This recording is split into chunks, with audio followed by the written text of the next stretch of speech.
নেওয়াটাই যেন একটা বিশাল বড় অপরাধ। মেয়ে হয়ে জন্ম নিলে না অনেক কিছু সহ্য করতে হয়, শুধু সেটা মেয়েরাই জানে, কোনো ছেলে মানুষরা কিন্তু সেই কষ্টটা বুঝতে পারে না। আমরা যতই পরিশ্রম করি, যতই খাটনি করি, তবুও সেই যেন পুরুষের কাছে মনে হয় যে কি মেয়েদের আবার কোন কাজ, কোনো চিন্তা নেই, কোনো কিছু নেই, বাড়িতে বসে বসে শুধু খাওয়া। কিন্তু কি সত্যিই তাই? আমাদের জীবনটা যদি বুঝতে পারতো, তাহলে বুঝতে পারতো যে আমাদের জীবনটা কতটা কষ্টে কাটতে পারে।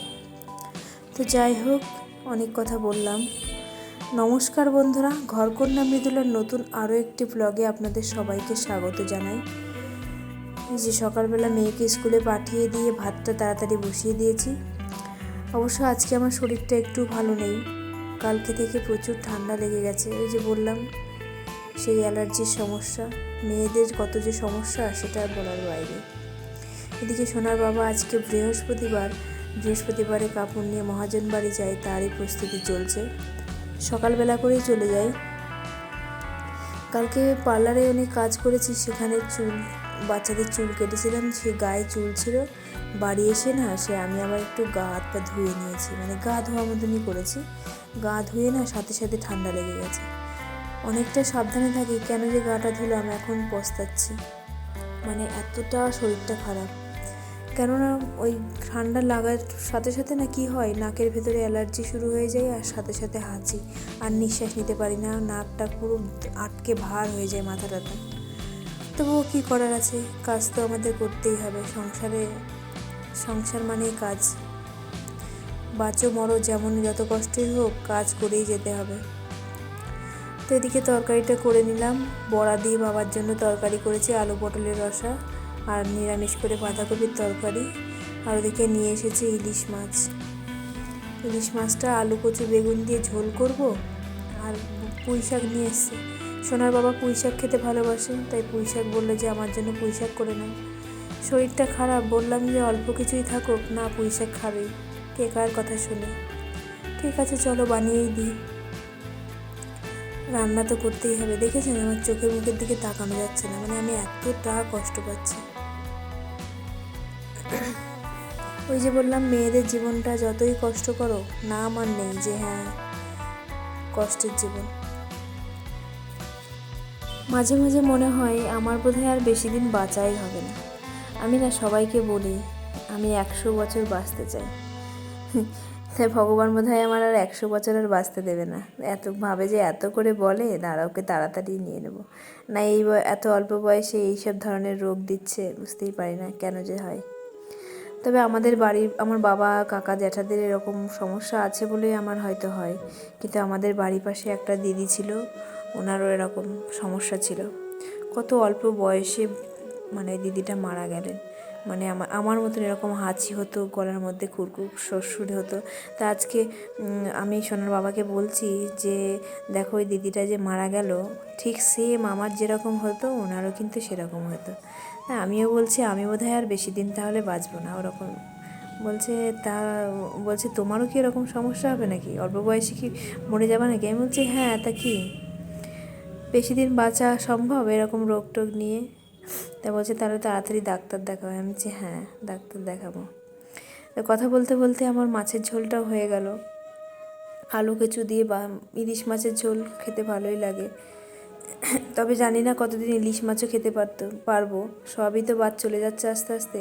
এই যে ইলিশ মাছের কাঁটা দিয়ে পুঁই শাক রান্না করছে, ঠান্ডা লেগেছে, অ্যালার্জির সমস্যা, পুঁই শাক আর খেতে পারবো না, কাঁকড়া খেতে পারবো না, চিংড়ি মাছ খেতে পারবো না। ডিম খাওয়াটা তাও এখনও ডিমটা হালকা খাই, ডিম খেলে অতটা সমস্যা হয় না, কিন্তু জানি না ঠিক আর কতদিন সহ্য করতে পারবো। তো এদিকে একটু ভাজা মশলা দিয়ে দিলাম, খেতে খুব টেস্টি হবে। আর এই যে ইলিশ মাছের কাঁটাগুলো ভেজে নিয়েছি, আর এদিকে আলু কুমড়ো পটল এসব দিয়ে পুঁই শাক করবো। সর্ষে লঙ্কা বেটে দিয়ে পুঁই শাক করলে পরে বেশ ভালোই লাগে। আর আমাদের বাড়ির মধ্যে পুঁই শাক খাবার মানুষ উনি একাই, মানে সোনার বাবা, তো ওর জন্যই করছি। ও খাবে, আর যারা যারা খাবে, আমার তো আর খাওয়া হবে না, আমি খাবো না। এত ঠান্ডা লেগেছে, খেলে পরে আরও ঠান্ডা লেগে যাবে সাথে সাথে। এত মানবিজ করেও তবুও শরীরের সাথে পেরে উঠি না।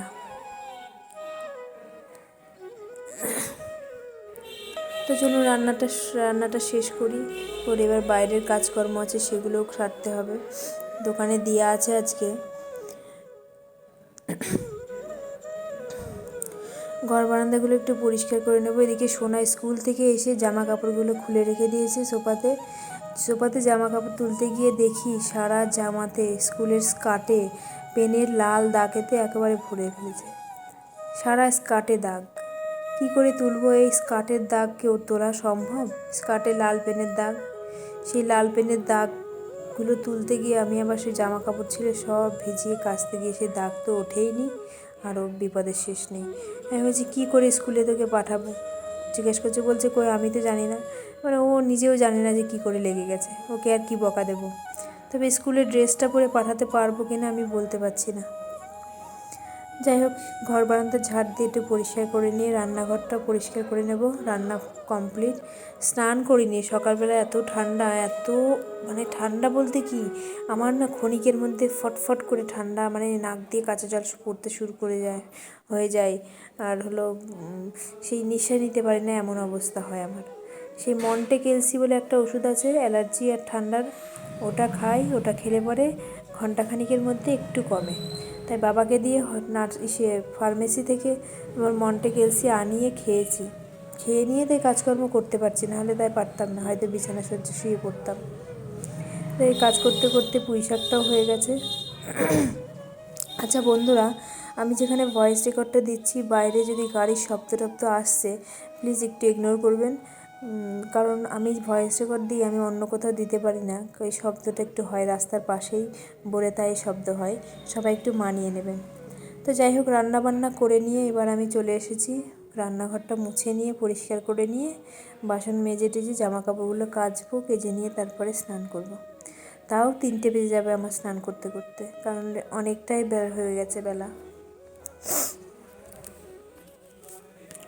স্নান সকালে করে নিলে পরে সব কাজ পরে ধীরে সুস্থে করা যায়, কিন্তু যদি একবার স্নান না করে নিয়ে সব কাজকর্ম সেরে নিয়ে স্নান করতে যায়, তাহলে তখন বাজবে হলো প্রচুর লেট হয়ে যায়।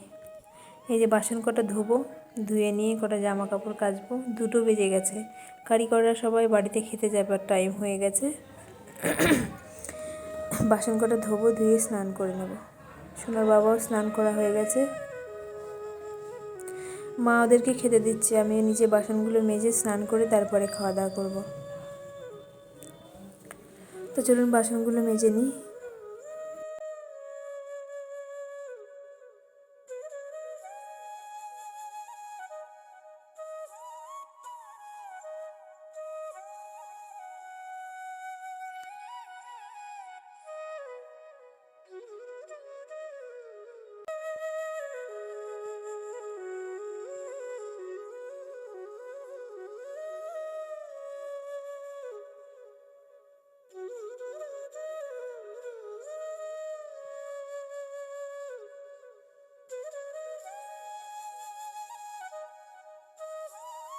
মাঝে মাঝে মনে হয় মেয়েদের জীবনটা একটা ভুলের উপর দাঁড়িয়ে আছে। সব কিছুই ভুল। আমরা যে সংসার করছি, কার জন্য করছি, কিসের জন্য করছি, আমার নিজের বলে কিছু আছে কিনা সেটা আমার মনে হয় না। বাপের বাড়িতেও বাপের বাড়ি, শ্বশুর বাড়িটাও শ্বশুর বাড়ি, মানে তাহলে নিজের বাড়িটা কোনটা? নিজের বলে কিছুই নেই। মেয়ে হয়ে জন্ম নিলেই যেন এই চিন্তাটা অটোমেটিক মাথার মধ্যে আসে। আজকে আরজি করের ঘটনাটাই বলি, একটা মেয়েকে ঠিক কতটা সম্মান দিতে পারলো? মেয়েদের কি কোনো সম্মান আছে? এতটা খারাপ নৃশংস মৃত্যু, ঠিক মেয়েরাই এতটা সহ্য করতে পারে। আর এই সহ্যের ধৈর্য ঠিক কতদিন থাকবে তা আমি জানি না। তবে এই অপমান, মানে সেই যত মেয়েদেরকে সবাই যেন সে তুচ্ছ তুচ্ছ বলে মনে করে। তো যাই হোক, ভুলভাল অনেক কথাই বলে ফেলছি, মনটা খারাপ তাই। তো স্নান করে চলে এসেছি ঘরে এসে একটু ক্রিম মেখে একটু ফ্রেশ হয়ে নিচ্ছি, নিয়ে খাওয়া দাওয়া করে নেব। অনেকটা বেলা হয়ে গেছে, 3টে বেজে গেছে। দেখো, হাঁচি কাশি আর বন্ধ নেই। মন্টে ক্যালসি খেয়ে তা একটু কমেছে হাঁচিটা, আচ্ছা বন্ধুরা, আমার ব্লগ যদি আপনাদের ভালো লেগে থাকে তাহলে একটু লাইক দিয়ে একটু পাশে থাকবেন, ফুল ভিডিওটা দেখবেন। আর আমি প্রত্যেকের ফুল ভিডিও দেখি। আর যারা নতুন বন্ধু আছেন তারা সাবস্ক্রাইব করে পাশে থাকবেন। আর এই যে খাবার নিয়ে বসে পড়েছি। তো আজকের মতন আমি এখানেই শেষ করছি, আবার দেখা হবে পরে।